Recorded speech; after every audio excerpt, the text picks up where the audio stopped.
श्री गणेश। जटाधारी ब्राह्मण द्वारा पार्वती के समक्ष शिवजी के स्वरूप की निंदा करना।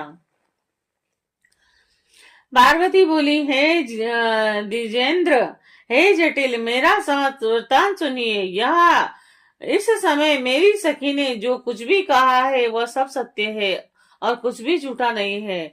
मैंने मन वचन और कर्म से शंकर जी का ही पति भाव से वर्ण किया है। यह बात मैं सत्य कहती हूँ, असत्य नहीं है। मैं जानती हूँ कि दुर्लभ वस्तु मुझे कैसे प्राप्त हो सकती है, फिर भी मन की उत्सुकता अवश्य मैं इस समय तप कर रही हूँ। ब्रह्मा जी बोले, इस प्रकार उस ब्रह्मचारी से कहकर गिरजा चुप हो गई और तब वे ब्राह्मण पार्वती की बात सुनकर कहने लगे। ब्राह्मण बोले, अभी तक मुझे यह बड़ी इच्छा थी कि यह देवी किस वस्तु को प्राप्त करने के लिए अत्यंत कठिन तप कर रही है। हे देवी, तुम्हारे मुख कमल से सारी बातें सुनकर और उसे जानकर अब मैं यहाँ से जाना चाहता हूँ। अब तुम जैसा चाहती हो वैसा ही करो। यदि तुम मुझसे इन बातों को न कहती तो मित्रता व्यर्थ हो जाती। कार्य तो होनहार के अनुसार होता है और इसीलिए सुख पूर्वक उसे कहना चाहिए। ब्रह्मा जी बोले, हे नारद, इस प्रकार कहकर जो ही उस ब्राह्मण ने जाने की इच्छा की, तभी पार्वती देवी प्रणाम कर कर उन दिल से कहने लगी। पार्वती बोली, हे विपेंद्र, आप क्यों जा रहे हैं? ठहरिए और मेरे हित की बात कहिए। उनके ऐसा कहने पर वे दंडधारी रुककर कहने लगे। ब्राह्मण बोले, हे देवी, यदि तुम सुनने की इच्छा रखती हो और भक्ति पूर्वक मुझे रोकती हो तो मैं तुमसे यह सब कहता हूँ जिससे उनके विषय में तुम्हें भली भांति जानकारी हो जाएगी। मैं गुरु प्रसाद से महादेव को अच्छी तरह से जानता हूँ, जो बात सत्य है और उसको कह रहा हूँ। तुम सावधान होकर सुनो। महादेव बेल की सवारी करते हैं, बसम पोतते रहते हैं, जटा धारण किए रहते हैं और व्याघ्र चरम धारण करते हैं और हाथी का चमड़ा ओढ़ते हैं। वे कपाल धारण करते हैं तथा संपूर्ण शरीर में सांप लेटते लपेटते रहते हैं और वह विष पीने वाले, अभक्ष्य का भक्षण करने वाले और विरूपास और महाभयंकर हैं और उनके जन्म का किसी को पता नहीं है और वे यथोचित भोग से सर्वथा रहित हैं। वे दिगंबर, 10 भुजाओं वाले तथा भूत प्रेतों के साथ निवास करते हैं। और हे देवी, तुम किस कारण से उन्हें अपना पति बनाना चाहती हो? तुम्हारा ज्ञान कहाँ खो गया है? इसे विचार कर मुझसे इस समय कहो।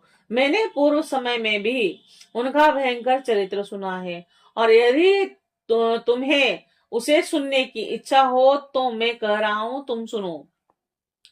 पहले दक्ष कन्या साध्वी सती ने वृक्ष वाहन शिव का वर्ण किया था। उनके साथ उन्होंने जैसा व्यवहार किया वह बात भी तुमने सुनी होगी। दक्ष ने स्वयं अपनी कन्या को इसीलिए नहीं बुलाया कि वह कपाली की पत्नी है और यज्ञ में शिव जी को भाग भी नहीं दिया और इस अपमान से अत्यंत क्रुद्ध हुई सती ने अपने प्रिय प्राण त्याग दिए और उसने शंकर जी को भी छोड़ दिया।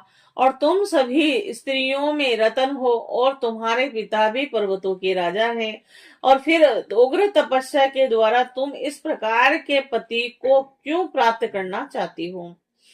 तुम स्वर्ण की मुद्रा देखकर कांच क्यों ग्रहण करना चाहती हो और सुंदर चंदन को छोड़कर कीचड़ लगाने की क्यों इच्छा कर रही हो?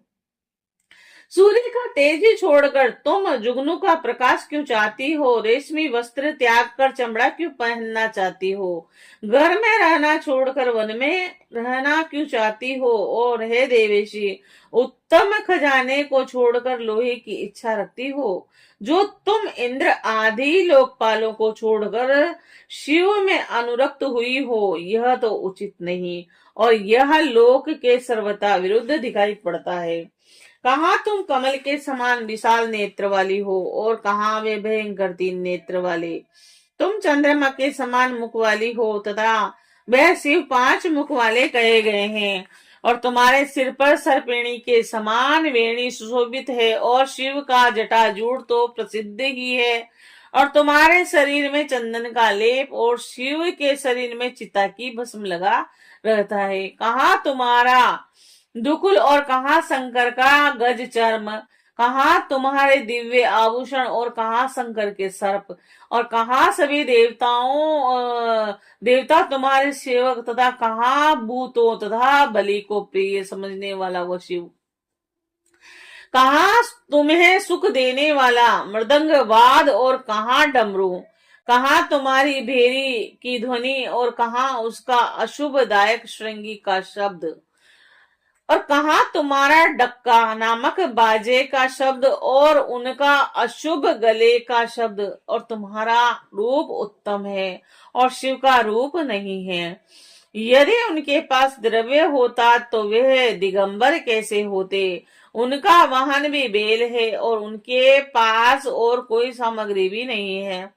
स्त्रियों को सुख देने वाले जो गुण वरों में बताए गए हैं, उनमें से एक भी गुण विरूपाक्ष शिव में नहीं कहा गया है। उन्होंने तुम्हारे अत्यंत प्रिय कामदेव को भी भस्म कर दिया, और उस समय तुमने अपना अनादर भी देख लिया कि वह तुम्हें छोड़कर अन्यत्र गए, और उनकी जाति का पता नहीं है, और उसी प्रकार उनके ज्ञान तथा विद्या का भी पता नहीं। पिशाच ही उनके सहायक है और उनके गले में विष दिखाई पड़ता है। वे विशेष रूप से विरक्त हैं और इसलिए अकेले रहते हैं। अतः तुम शंकर के साथ अपना मन मत जोड़ो। कहाँ तुम्हारा हार और कहाँ उनकी मुंडमाला, कहाँ तुम्हारा दिव्य अंगराग और कहाँ उनके शरीर में चिता की भस्म। हे देवी, तुम्हारा और शंकर का रूप आदि सब कुछ एक दूसरे के विपरीत है, और मुझे तो यह अच्छा नहीं लगता। अब तुम जैसा चाहती हो वैसा करो। जो कुछ भी असद वस्तु है वह सब तुम स्वयं चाह रही हो, और तुम उनसे अपना मन हटा लो, अन्यथा जो चाहती हो उसे करो। ब्रह्मा जी बोले, उस ब्राह्मण के इस प्रकार के वचन सुनकर पार्वती कुपित मन से उन शिव निंदक ब्राह्मण से कहने लगी, श्री शिवाय नमस्तुभ्यम।